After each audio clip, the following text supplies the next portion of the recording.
But here we are. We're ready for the first gen panel this morning. We have our first gen guys here ready to go with good stories and questions for you. So be sure to ask questions and make them speak and have fun here.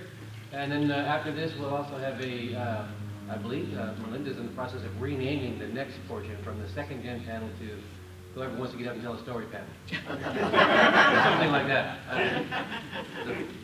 So without further ado, we'll have our kick off our Sunday program. You want Ellie to go first? Willie to go first? You're first, Ellis. Me? Yes, tell us You're a story. first. Pick up the. All right. You're on. Start from the back. I'm holding up close. There you go. You want to ask me a question, or you just want me to start talking? You talking. You got it. You got it. Okay, I'll tell you about December the 7th, 1941. It's a day that I'll remember for a long time. We'd go to church, me and my mother and two or three of my brothers and sisters, 9 of us.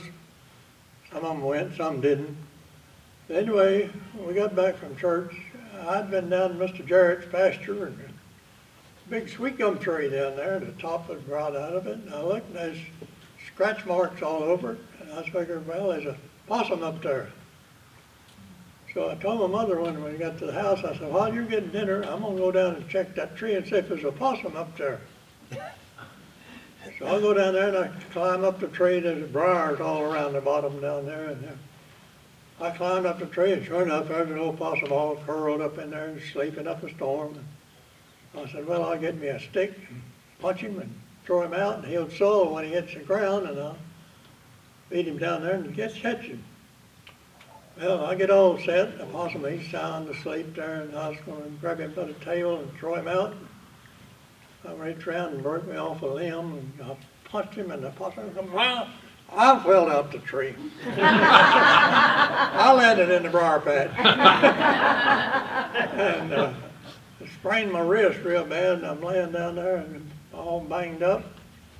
Finally, I limped back to the house, and I'm trying to tell my mother that I fell out the tree, and I think I sprained my wrist or something. She says, oh, never mind. The president said jump on Pearl Harbor.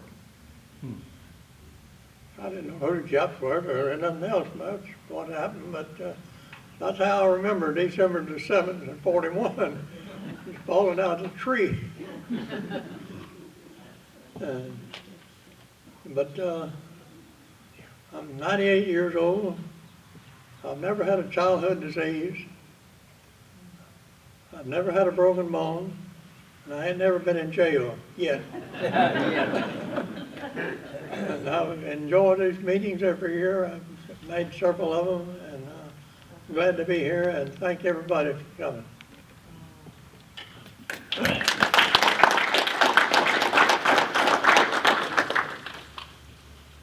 So tell us about your long march through the snow to get to the concentration camp. That's a long time later. Yeah, well, some memories. After I was shot down on December 23rd of 1944 during the big air raid day, and I wound up prisoner of war, and I stayed 7 months. I walked from Aachen, Germany to Munich, 470 miles as a prisoner, along with many other prisoners. We slept in the ditches and inside the road, and sometime in a barn, and sometime on the docks and water. And as we went down the river, the one that goes through Frankfurt, I don't think it's the Rhine, but another one anyway. But the crowd keeps getting bigger and bigger and bigger.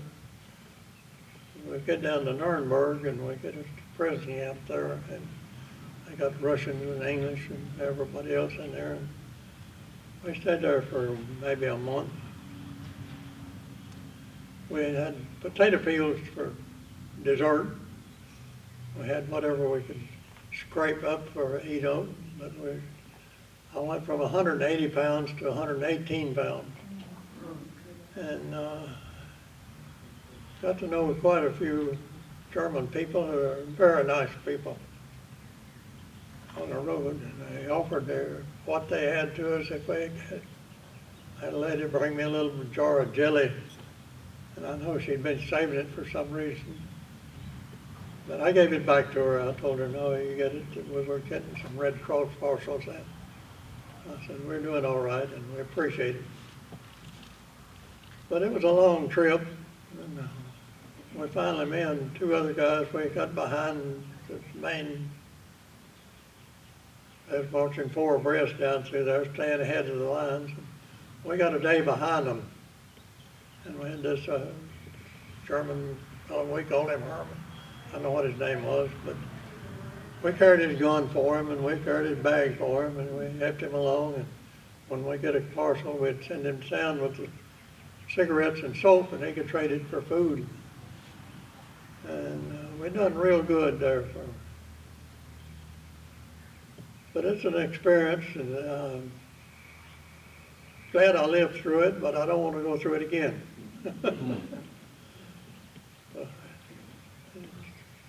Any questions? Yeah, anybody want to know what else? What was the when daily? we was walking, we're marching, talk about walking in the snow. We got so hungry and walking, and the roads they didn't have cars in them. The Germans didn't have any cars. Once in a while you'd see a truck with a methane burner on the back bumper, but nobody had a car to drive, and nobody had gasoline. But it was a deal, and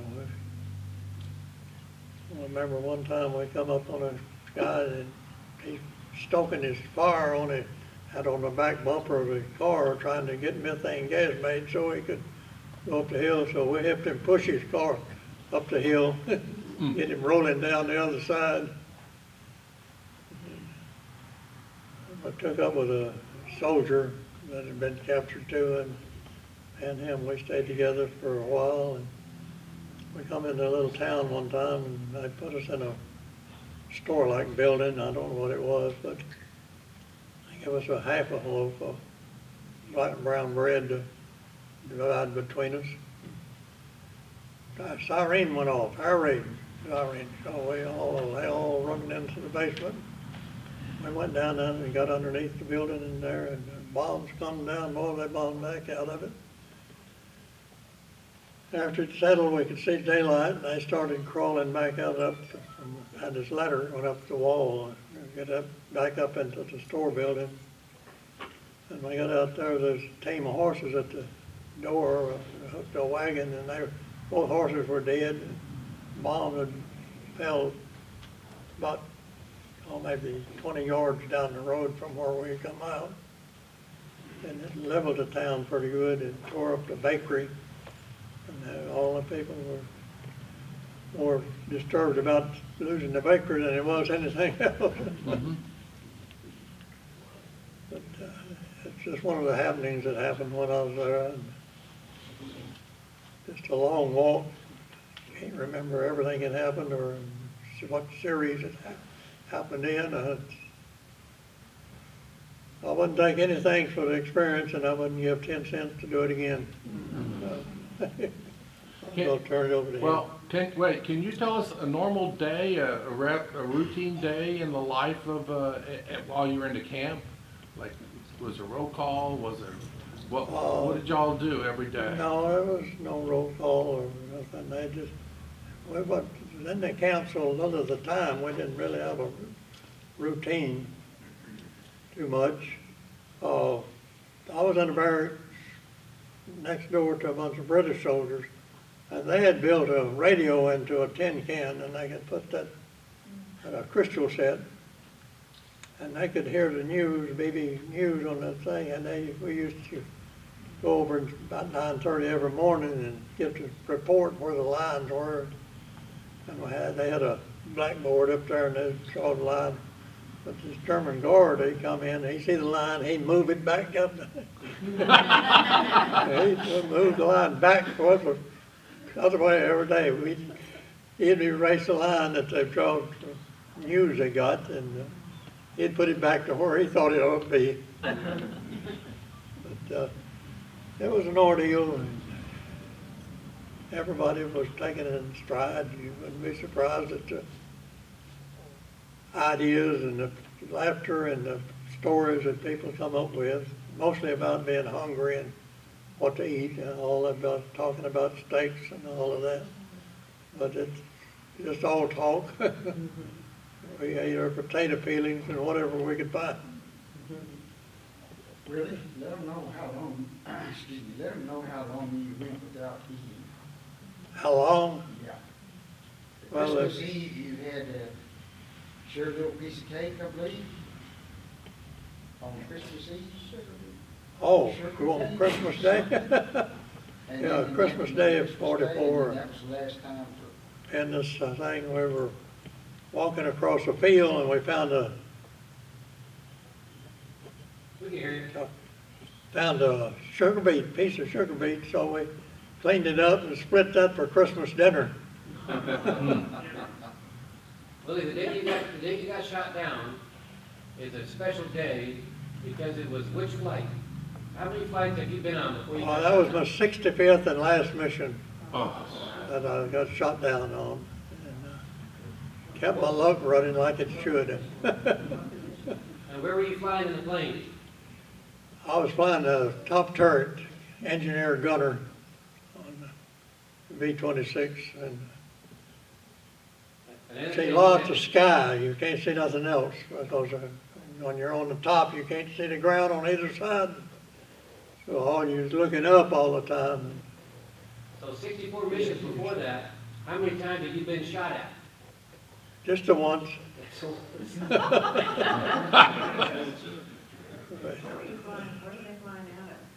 Where were you flying from? What field? What field did you fly from? We was flying out of England for a while, and we moved to France, to right north of Paris.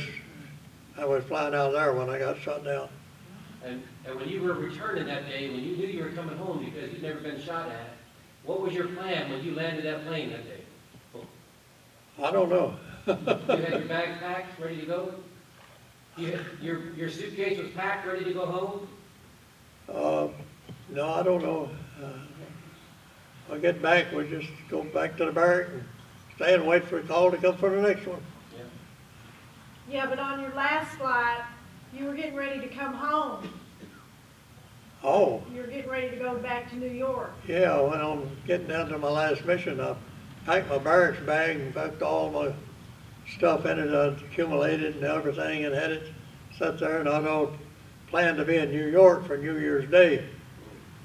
I had me a permit to go catch a freight flight back.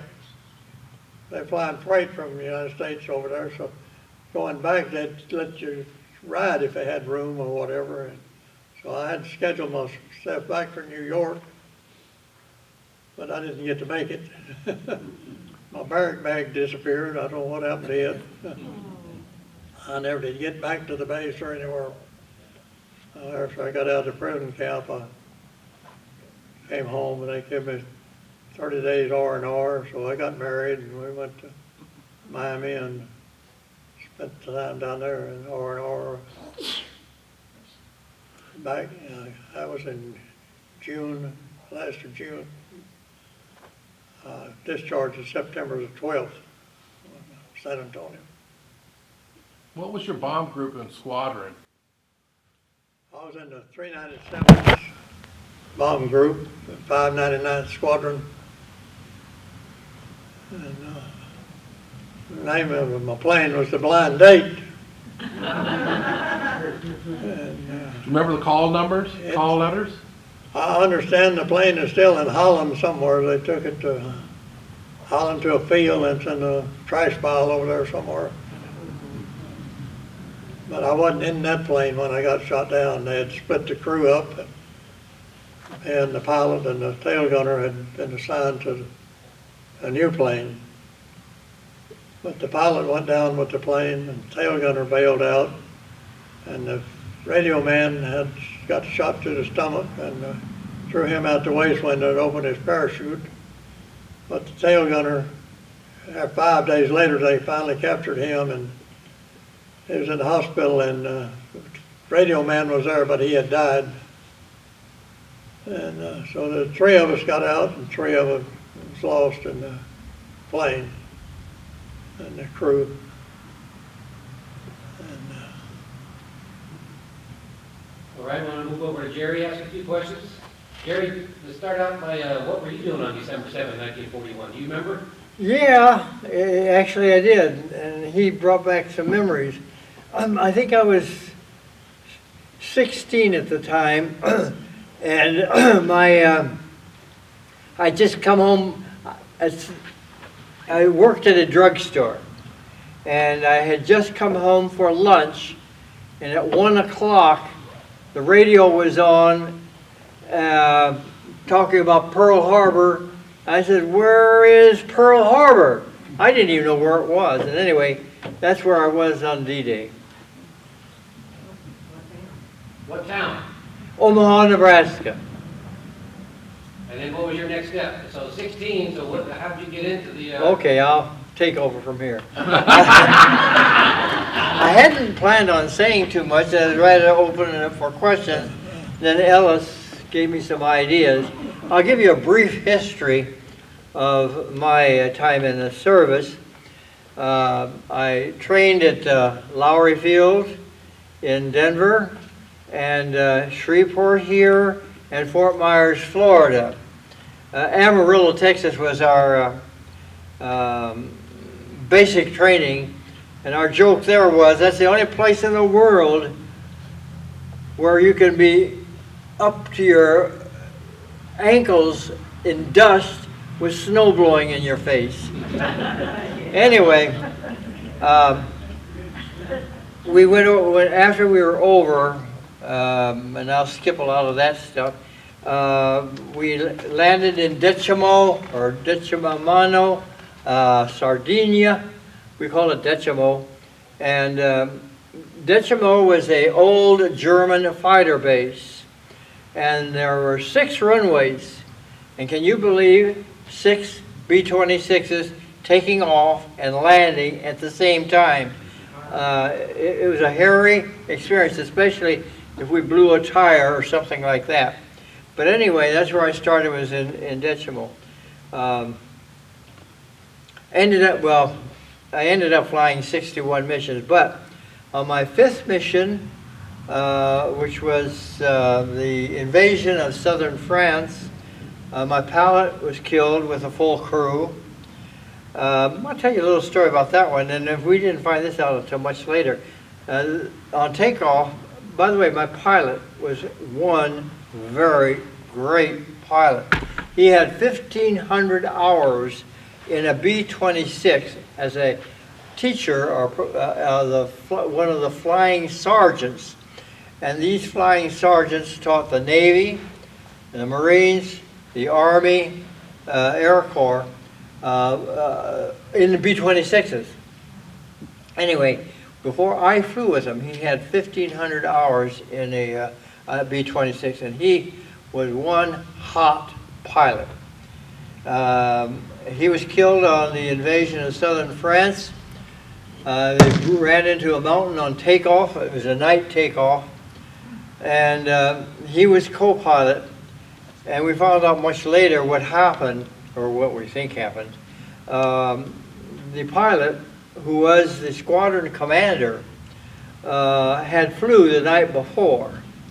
And if any of you have heard anything about a B-26, if you aren't in great shape, you are dead.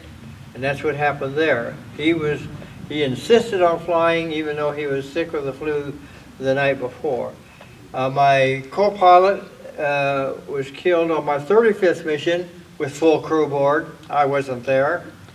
And the radio man I flew, and a lot, Cahan, people here know about Cahan. They heard about him. My radio man, Lloyd Rawl, was killed on that mission. Lloyd had been, in fact, I call him, I just learned his name was Lloyd. Actually, Rawl was what we called him. he and I were scheduled for 13 straight days during the Battle of the Bulge. We couldn't take off because of the bad weather. On the 13th or 14th day, I'm not too sure exactly which one it was, he was taken off of my flight and was put back with his own crew, and they all went down. On my 60th mission, I flew in Lady Lynn. I thought that was going to be my 61st mission. I flew in Lady Lynn, and by the way, my daughters are named after aircraft. Little Sherry, my daughter Sherry, and Lady Linda were named after my ships. And Lady Lynn, I flew my last mission on, and I went to Charlie, England in order to come home. The rest of the crew arrived in Charlie a few days later and told me the lady went down. And it went down with full crew. But a number of them survived. That's what I want to say about the 26th. Excuse me. The 26th was a really strong, stalwart ship. And of course, if you were still alive, the pilots were great. And that's what we had, was great pilots and a stalwart ship. We had much damage in our aircraft and in the various missions. And on the one over Toulon, I was, being in the tail, I had to tell the pilot what was in back of us, and I said 88 had a bead on us. I kept saying closer and closer, and the bombardier said bombs away, and I said let's get the hell out of here, because the 88 was coming closer, and he put him on the, really took off on the right wing and dove actually close to 400 miles an hour. You know, where red, whatever you want to call it, at 320 miles an hour, I think. And just as he peeled off, we heard a big bang. We ended up landing in Corsica instead of Sardinia. Pilot didn't think he was going to get us back to Sardinia. And we had 100 holes in our ship, but my left wing got the full blast of that thing, and they went down with full crew. Seems like there were some other things I was going to tell you. I'll open it up for questions. I think, Jerry, don't you have a special insignia on your jacket you want to tell us about? Oh, okay. Yeah. The only time we were hit by German fighters only once. You know, the 26 was so fast, the German fighters couldn't do too much against us. They would come in out of the sun, and they would get us right away. Coming in out of the sun, the top turret couldn't see them, and they usually got one or two or three of us. They got three of us on this day. They came in out of the sun, but to make another pass, it took a while for them to catch up. Well, okay, they came in on us and they got three of us, and my tail gunner, or no, I'm sorry, my engineer gunner in the turret said his turret guns were not working. So it was my job to get up and see what it was. It ended up there was nothing wrong with them. So, excuse me, he took my position in the tail. And so then the ME-109s, by the way, they were the Abbeville Kids. And the Abbeville Kids was Goering's crack outfit coming from Abbeville, France.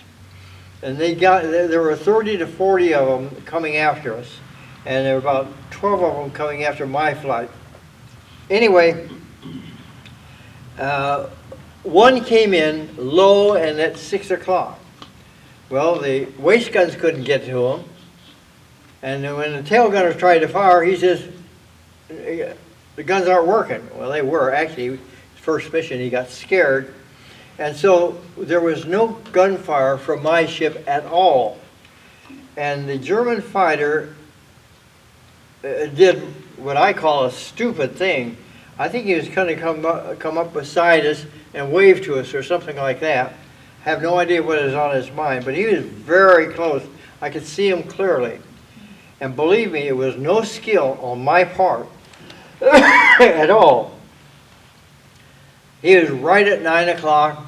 I could see him easily in his cockpit. So I just gave him a few bursts and I got the pilot.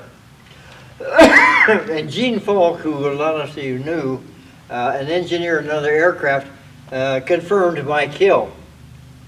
Anyway, that's my experience with German fighters. The only one that ever came in on me, I got. I'm sorry, Do I you forgot need my some water. Or I get something from the hospitality room. Josh's came. Any questions?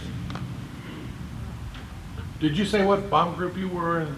Oh, I was in the 320th Bomb Group, 441st Bomb Squadron. About that marking on your jacket, sir, What, this? I don't know when you're talking about. Flying out of Belgium. Huh? You're flying out of Belgium? No, we were flying, we flew out of Sardinia, Oh, yeah. and then we had to get closer.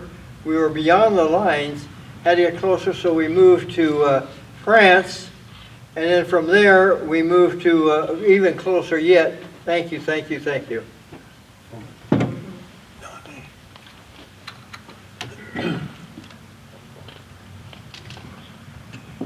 And so we moved to France, and then after I left,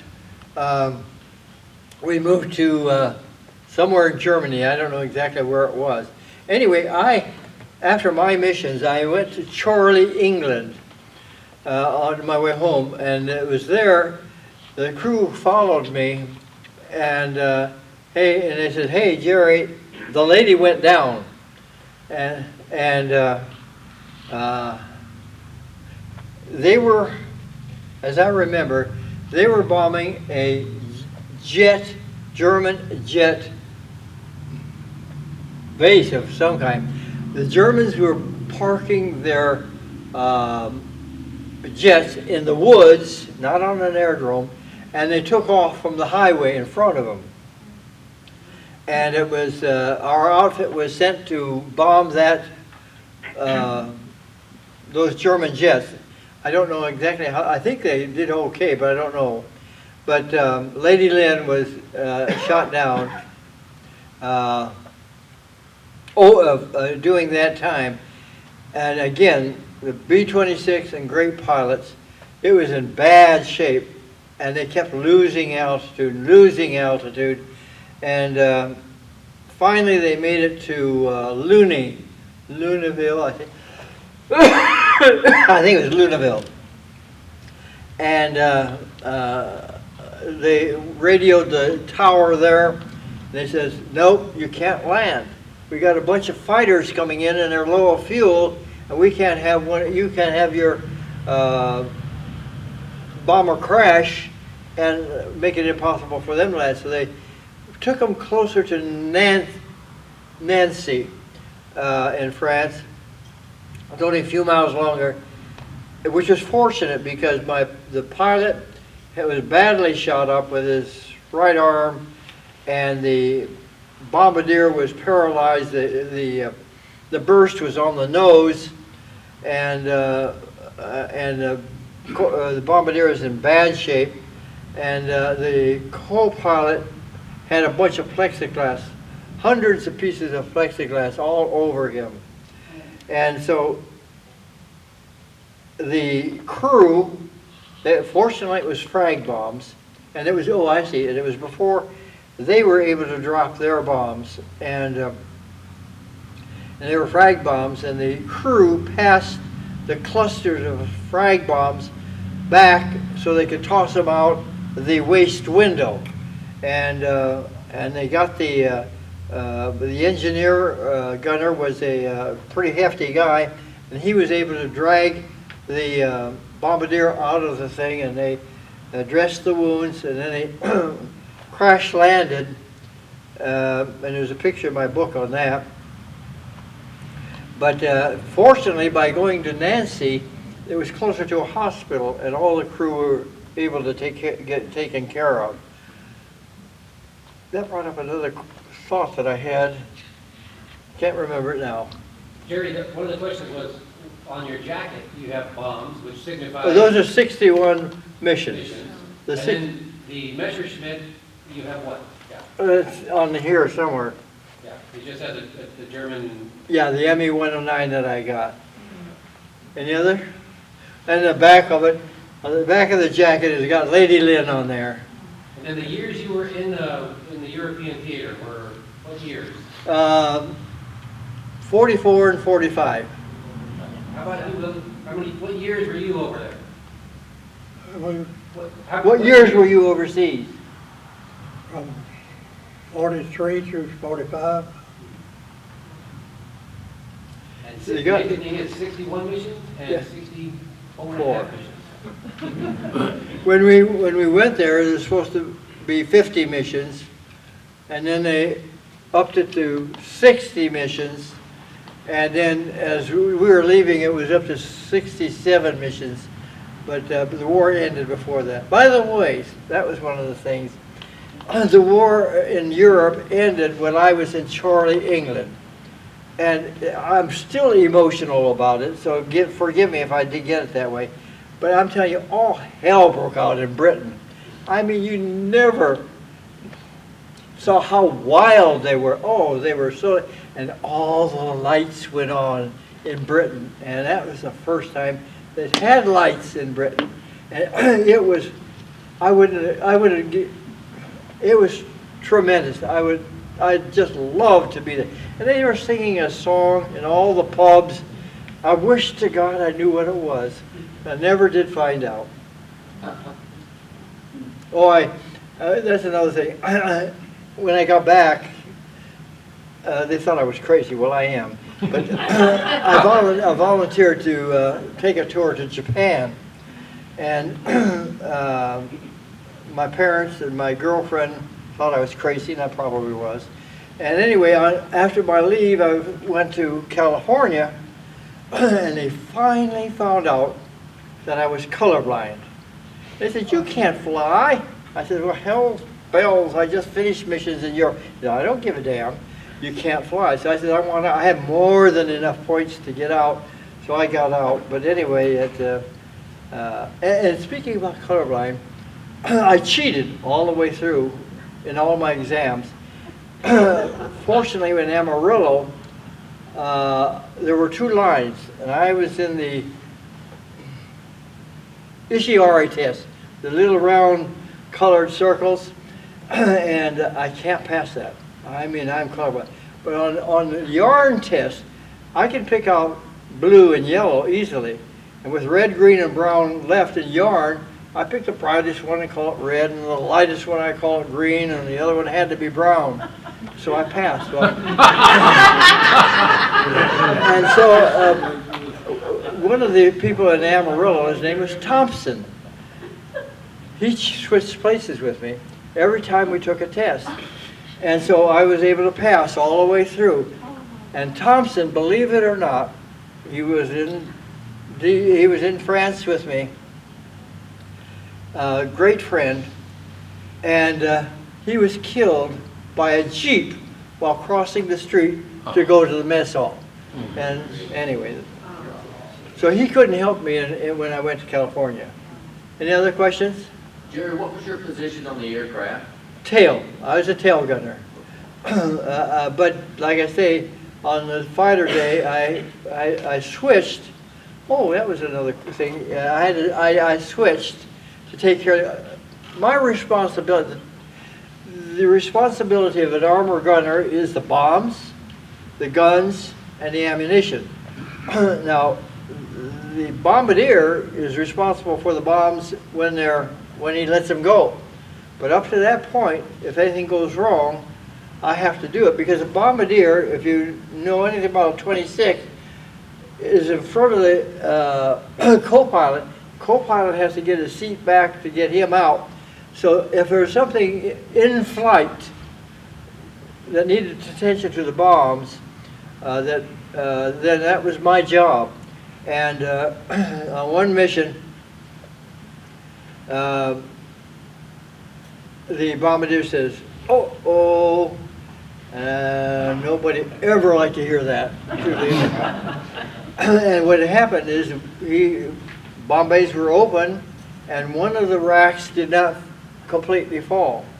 So it was my job to go back and see what was wrong. Well, one of the bombs, fortunately they were only 250 pounders, was hung up in the bomb bay.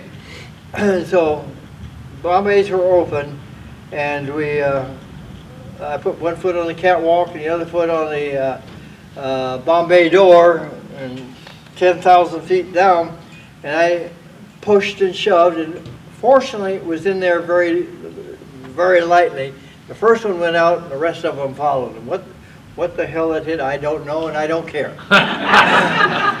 But we had used up a lot of ammunition, a lot of fuel, and so we had to land in Italy, northern Italy, north of Rome. And we landed, and the pilot brought it in on a fighter script, no doubt, no less. And the pilot brought it in just really nice, but what was wrong was something was leaking. And I don't know what it was, hydraulic fluid or fuel or what. But after we got down, all of us out of the ship caught fire and was destroyed. And you had a question. How many different planes did you fly? You mean different? Okay. Okay. After my pilot was killed, we had to freelance, and I was put on different crews, different ships, just depending upon. There were a lot of people, a lot of situations such as mine, where part of the crew was killed one way or another, and so we were filling in where needed. And so I flew in many different crews, many different aircraft, and I had some favorites. The Thumper was one of my favorites, and Lady Lynn, and there were some nice ones. Does that answer your question? Yeah. Okay. Let me ask Willie a question. Willie, did you ever go back and retrace your march? You never been back to Germany? No, Never want to go back there? I thought about it, but I never did. That was a good question for me. Okay. In 1985, my wife and I went back. I was retracing my steps through Sardinia, Corsica, and France. And we were on a train going to Berlin. I had two cousins living in Berlin that we had lost track of. And so on the train going to Berlin were two men, two Germans, and a woman, a German woman. The two men spoke good English. And so they asked me what you were doing. And I was really very antsy about answering that question, but I did. I said, I was retracing my steps of World War II. And that didn't seem to bother him at all. And so then I asked the older one, I said, were you in the service? And he said, yes. I said, what did you do? He said, I was an anti-aircraft gunner. I said, where were you? He says, Stuttgart. I said, oh God, I'll never forget that place. We were getting the hell shot out of us. Now, I won't go into the detail there, but there's some story there. But we didn't come back with any holes, but we were a lead ship. But we got it back, but in 85, I says, why? I said, that was Easter Sunday, April 1st, and I didn't go any further. He held up two fingers. Two engine, he was shooting at me. And Uli and I became great friends. Still bothers me. Every New Year's Day, we would call each other and wish each other a Happy New Year. Uli came to the United States on 2 or 3 occasions to visit our family, and I went to Germany 2 or 3 times to visit Uli. We were great, great friends. Any other questions? Well, What kind of tools did you have available when you were flying? What kind of what? Tools or implements to clear the guns or? Tools? What kind of tools, the issues you had when you're on the airplane, how did you repair them, fix them? No. Usually all you do is pull the armament. No, we had no tools. No extra weight on. I don't think any of us had any tools. They were armament or engineer. Engineer couldn't get outside, get the engine. So no, I don't think we got it. We had our guns and I had a big knife and parachute, and that was about it. When you were, both of you, when you were in gunnery school, were you allowed to pick what bomber or aircraft you No. would go to, like No. medium or heavy? No, we didn't know. No, they just put us where they wanted us. That's typical government. And I didn't. What we heard about the B-26 was not good. Yeah. Flying coffin, flying prostitute. And oh, by the way, speaking about that.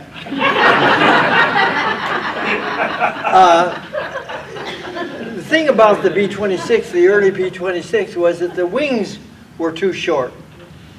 And Senator Truman grounded all B-26s.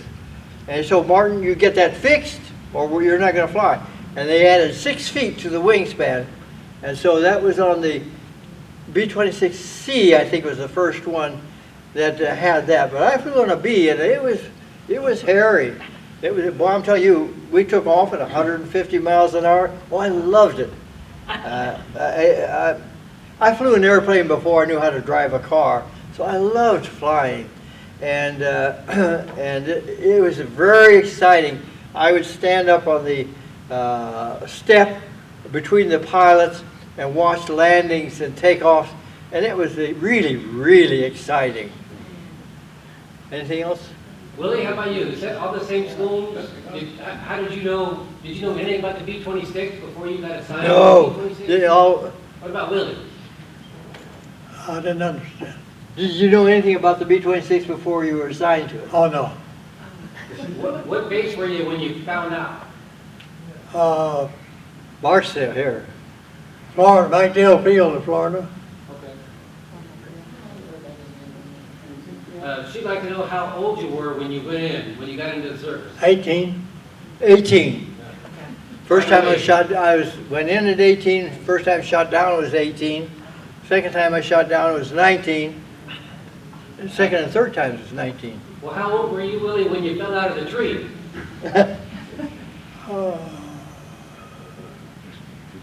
You must have been almost 18. I was in 41, and I was born in 23, so I'm 19. Old enough to know better. Hey, I have a question for you, Willie. Willie, this is for you. It's easy to look back now about what the experience you went through, but when you got shot down on your 65th mission 2 days before Christmas, how did you feel? Did you feel like...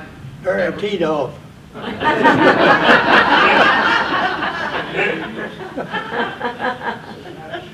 Yeah.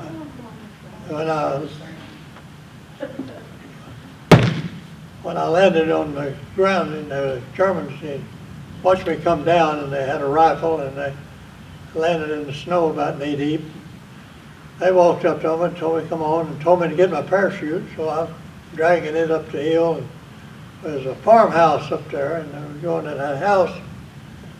And they asked if I had a gun. I told them, yeah. I took it out. I took the clip out of my 45, put the clip back in my pocket, and I handed them the gun. And kept on, and they were sitting it there, and they had a bunch of sea rations they'd found somewhere, and they had an oatmeal, and they didn't know what oatmeal was.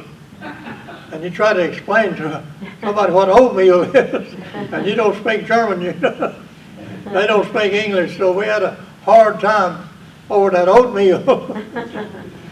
But finally, they laid my gun over on the windowsill. Everybody disappeared. Quiet as it could be. But I figured they laid that gun there because they saw me take the clip out of it. They figured I might grab that gun and they'd have an excuse to. So they all disappeared. So I just laid down on the bench, took me a nap.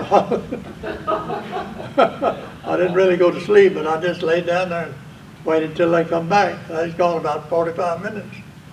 But they thought sure I was going to get up and get that gun, but I didn't. And I had to bundle up my parachute. One of the guys, peons, I guess I'd call him, or both private, was carrying a parachute, and it kept trying. Finally, they decided I needed to carry the parachute. I told them, no, I don't want it. You can have it. So I bundled it up, and the soldier turned out, raised his arm, I stuck it under. I said, sure, you keep it. It was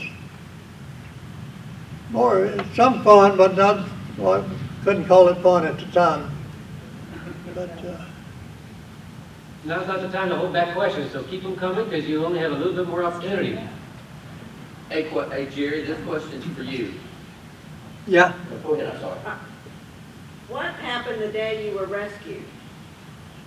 What took place when, yeah? How did you get out of the camp? How'd you get out of the POW camp? General Patton come by and raided us 10 days before the war was over. He liberated the prison camp. And he come by close near the desk. I mean, he was in a Jeep. And I was there. I didn't meet him or anything, but he's there. And he was meeting with the commander of the prison camp. And they made a formal surrender. And the guy turned over his gun. They saluted one another, and they had a formal surrender of the prison camp to Patton. And after that, we had to go back to the barrack.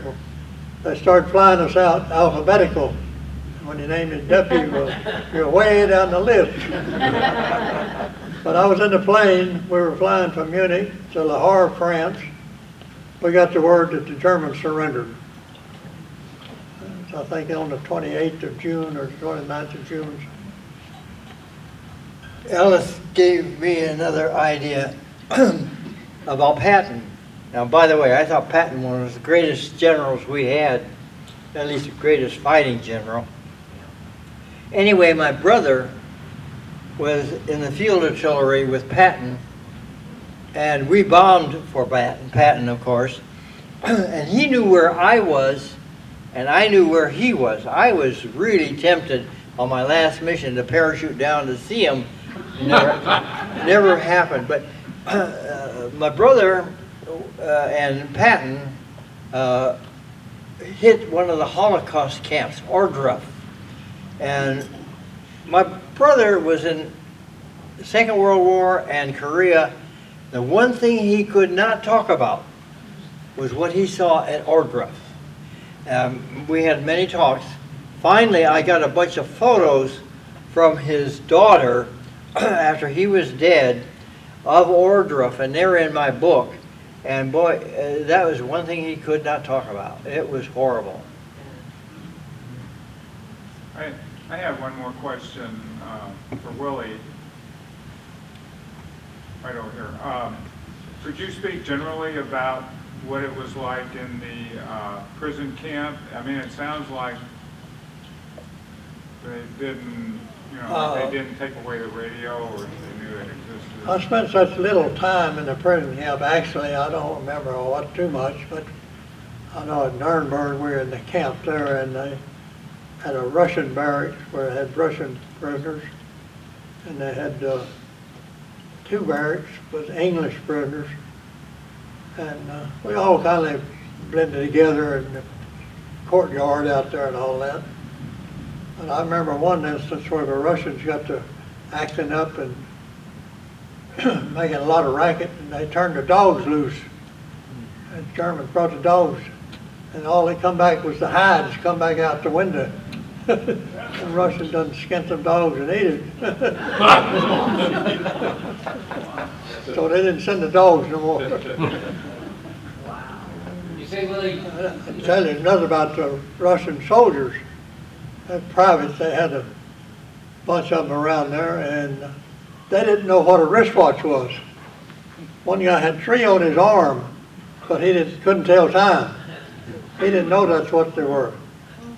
Soldiers, they didn't know what day it was. They didn't know the days of the week or nothing. They're taught strictly military soldier. No formal education of any kind. And they didn't know what a watch was. They didn't know that it had a clock. They didn't know there's such a thing as a clock. And to try to talk to one of them is like talking to a blackboard. You ain't gonna get nothing. I don't know. All they learned is what the government taught them. Willie, you said you were 7 months as a prisoner of war at POW, right? 7 months? 7 months. And you weren't much in a camp, so where did you spend your time in POW? On the road, On the road. walking from Aachen to Munich. Oh, okay. 470 miles. But we spent the nights in sleeping in ditches and barns and lofts. How many Most of were- the time under a roof, but a lot of times we're just out in the field.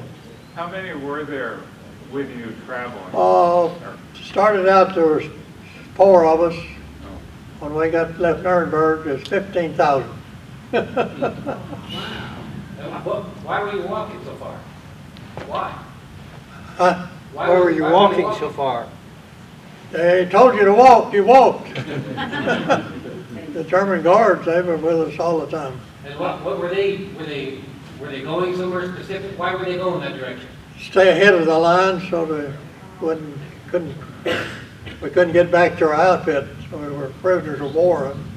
Was there somebody pushing them? Who was it? Oh, there's bunches with me. I think it was General Patton pushing them back, right? Oh, no, Patton didn't come along till just, we was already in the prison camp at Nuremberg when they come by. How were you treated by the guards? How were you treated by the guards? I mean, what? How were you treated by the German guards? Very nice, very good. No problem at all. In fact, we carried their guns for them sometimes. Do you Help think them out, because they had nothing. Mostly old men, all of them over 70, 75 years old. Do you think they knew they were going Yeah. to lose? And We took care of them more than they took care of us, I'll put it that way. We get a Red Cross parcel, we'd give them the soap and cigarettes and let them go to town and trade it for food.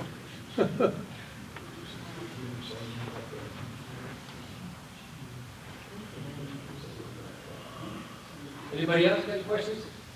Last chance for you, maybe? Except for in the hospitality room. Appreciate these guys.